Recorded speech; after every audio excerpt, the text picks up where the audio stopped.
guys, welcome back to my YouTube channel. My name is Diana and today we're going to be discussing the third house in your chart. So if you guys haven't obtained your birth chart, it's important that you do so. The houses, I should say, you need to know the order in which your houses are going to fall in, which is determined by your ascendant sign.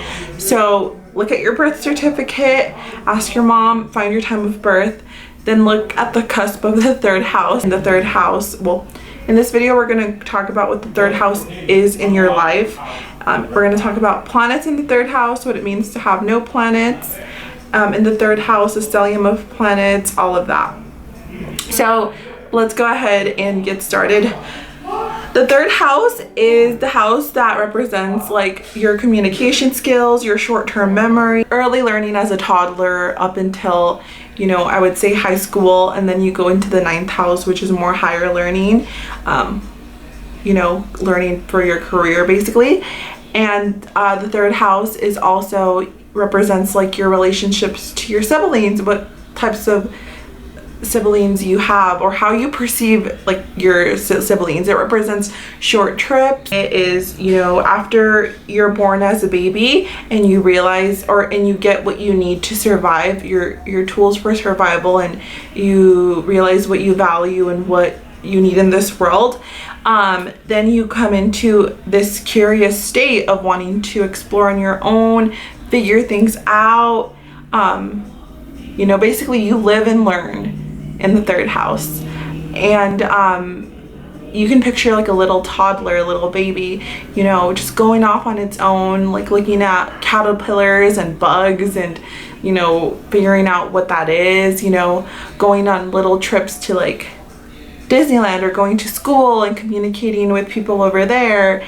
And that's really where your third house starts to embellish in your chart. So let's get started talking about what it means to have what it means to have no planets in the third house. If you don't have any planets in the third house, that's completely fine. I have no planets in my third house, and that's fine. My third house cusp though is Gemini. So I would want to look at wherever Mercury is in my chart to see how I'm going to communicate. To give you an example, my Mercury is in my 7th house. Like, I'm very Libra-like with my communication style since it's in my 7th house. And I'll really flourish like with learning through maybe partnerships, things like that. So the sign that cusps the third house, that's kind of going to give you a little bit of a flavor on your communication style as well. Have planets in the third house, it's going to enhance the third house a little bit more. So let's get started by talking about if you have the sun in the third house. The sun in the third house is awesome. The sun in the third house is well, the sun is your ego, right? And whatever house the sun is in, it's going to give you like a layer of the natural ruler of that house's personality a little bit. So whatever your sun sign naturally is, if it's in the third house, mix it a little bit with Gemini qualities. And with Gemini qualities, the Gemini qualities are going to kind of make you an excellent communicator. It's going to give you an easier time with you know, explaining yourself to people. The right words will always come out in the right way for you when your sun is in the third house. Your social circle is going to be huge. You probably you know, had siblings that are like super like Leo-like because the sun is naturally Leo, and that kind of helped you enhance your communication style because you guys were probably, you and your siblings had like a really like fun relationship, you know? You have had like great experiences in school. Not only are you smart, but people loved you at school. Like in preschool, you probably were the center of the moon. The moon in the third house. The moon in the third house is going to make you feel like a hot mess because the moon is always so up and down. It's like never consistent. So when the moon's in the third house, it could mean that you have a lot of like nervous energy. It could mean that you know, you maybe perceived your mom as somebody who was a chatty Cathy. It could mean that your siblings have a lot of Cancer-like qualities. that kind of made you have to adapt to like emotional people all the time.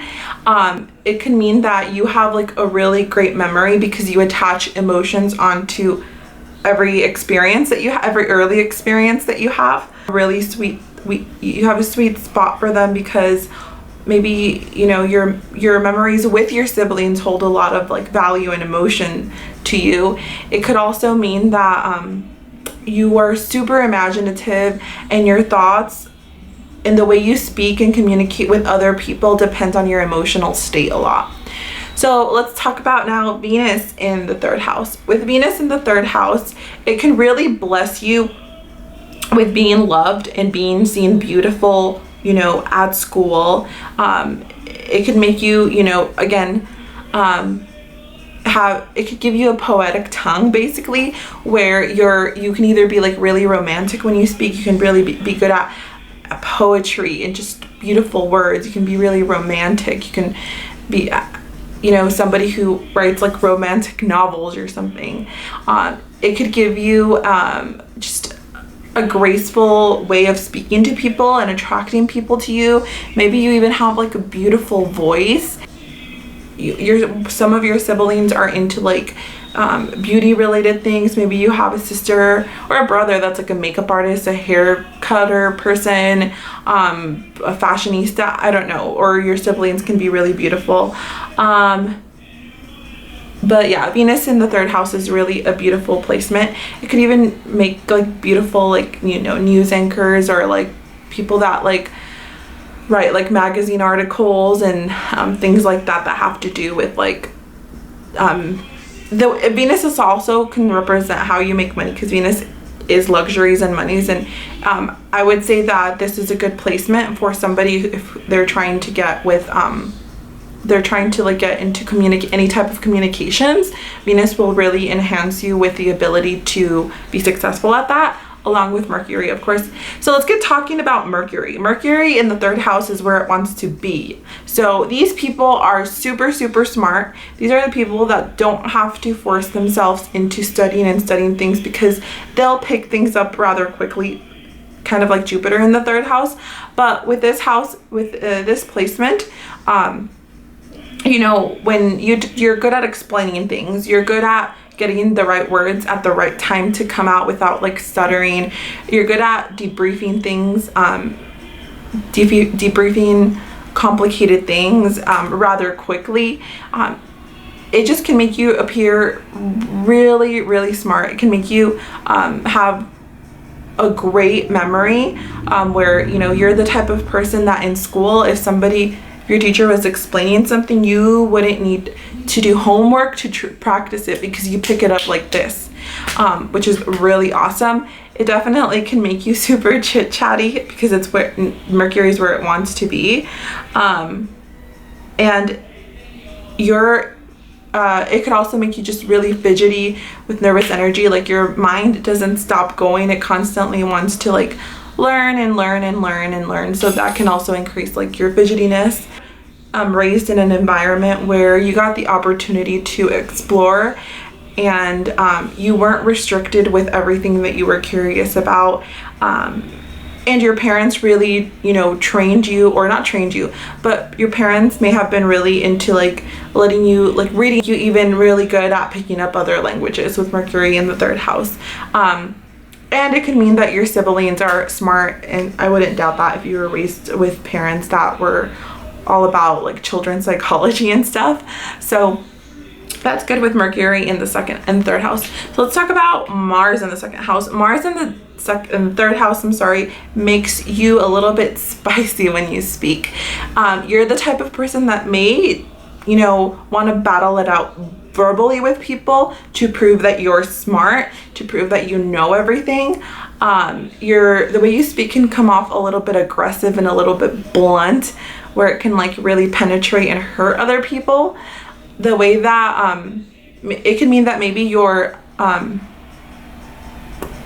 siblings had a lot of Aries or Mars like qualities, like Aries or Scorpio, and that would mean that your early experience with them probably taught you to battle it out verbally. Maybe you do battle it out verbally with your siblings.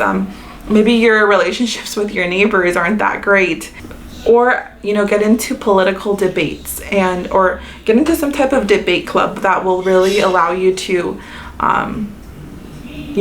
get all of that Mars in the third house energy of verbal aggressiveness and actually put it more in a linear way, and I don't know, hash it out that way. But with you really need to just bite your tongue a little bit and think a little bit more before you speak with Mars in the third house, because Mars is all about do it now. They don't think before they say, they just say it spews out. So Jupiter in the third house, Jupiter is expansion, so it's going to over expand the third house. So when you're expanding the third house that much, that means that Jupiter in third house is going to give you the opportunity to just get a lot of information, like a whole bunch of information. But since it's short-term memory, you're just going to be full of like useless facts almost. So you really want to narrow it down to one thing that you guys want to like learn about, and that's really beneficial for you guys to learn about, whatever it is, and kind of like go off of that. Jupiter in the third house will also give you the opportunity to maybe travel a lot more, take a lot more, little trips around the areas around you and explore for yourself. It can make you like, super, super, super funny, because Jupiter is naturally Sagittarius, which is funny. And then you put it with communications, you'll know all of the good jokes. People will naturally be drawn to you. And you also don't have to put an effort in learning. You naturally pick up things, so it makes you not have to work as hard as other people to learn things. Kind of can make you lazy too, because you can take that for granted. Now let's talk about Saturn in the third house. Okay, Saturn in the third house, it's the planet of restriction, and it doesn't mean that you're gonna suck at communicating. It's gonna mean that you may be more of a quiet person and more of a focused observer when you are talking about interacting with others. It could mean that in school you always had somebody. Saturn can represent a person, whoever that person is. You had somebody who was strict, who may have you have the fear of feeling really stupid, and that's probably because in your early childhood somebody told you that you were stupid, not the exact words, but made you feel like that. And so now you're afraid of like speaking up or not going through rounds and rounds of practicing before you say something. With Saturn in the third house, this is a great placement for somebody who can focus, who can study things, who can be a little bit more analytical, and somebody who's going to prepare before they say something or they write something.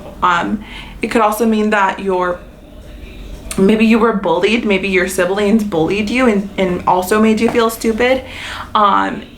Things like that. Learning disabilities to where you have a harder time learning like everybody else. So Neptune in the third house, is pretty cool, because these are people that can finish your sentences, that can like read your mind and think of what you're saying, like say what you're gonna say before you say it, to where you don't have to explain them. This means that you have a really imaginative mind that goes all over the place. It means that you have like a short attention span, because like, you're super distracted with what's going on all over your mind. It could mean that you guys are really daydreamers, and also you guys like are super, super, super curious, so you guys can like lack a little bit of concentration, because one thing leads you to the next and so forth. So short attention span as fuck with Neptune in the third house. With other aspects, it could also mean like mental disorders. And as far as siblings and stuff, your siblings are like super Pisces like them. You guys made up fun creative games, or you guys drew crazy artistic things. So let's talk about Uranus in the third house. Uranus in the third house is like the smart ass crazy professor placement, because it can make you really, really clever and really, really smart, but like in your own way. You don't want to be restricted to going through the regular first, second, third grade primary school type of shit. You may even rebel in school. You're like, no, this is not for me. I don't want to be here. I want to be out there exploring and being free and learning for myself. And then it could also like scare a lot of people away with Uranus in the third house. Not scare, but think maybe a lot of people may think you're just like a weirdo for doing what you do. And like Uranus in the third house doesn't give a fuck about what other people think about what they have to say. They just say it, as crazy as they may sound. And they may be the type of people that have like really strange gifts where you can like do math super quickly, or you can just invent things. And you know, I don't know, you may have like a weird gift with Uranus in the third house as far as communicating with other people.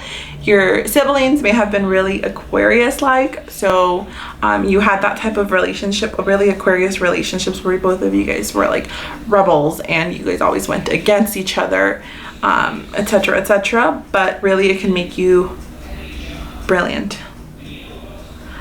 So Pluto in the third house means that the way you communicate can be super manipulative. You really you usually get what you want, and you know how to psychoanalyze people by the things that they say. It could also mean that you are super strong spoken. You may not say much, but when you say it, everybody's like thrown back, like, whoa, like how did that come out of your mouth? Like, whoa. You're an observer. You can definitely be like a psychologist. And you know, for women, you know, maybe for women, Pluto in the third house can be also like one of your seduction powers to attract people into your life. And it also would mean that your siblings are very Scorpio-like, and maybe you didn't have a great relationship with your third house. Means that you really need to express yourself, write it out, talk it out, find a group of people, be a social butterfly, be a networker. That's what a stellium in the third house produces. It could make a really good you know, salesman. It can make a really good news anchor. Anything in communications is what a stellium in the third house should strive for. Anything with like technology or writing or teaching or singing or talking, like you guys are good at that. Use your memory. It means that you have a really awesome memory. In some cases, you know, if you have like really bad planets in the third house, yes, it can mean like learning disabilities. It could mean mental disorders.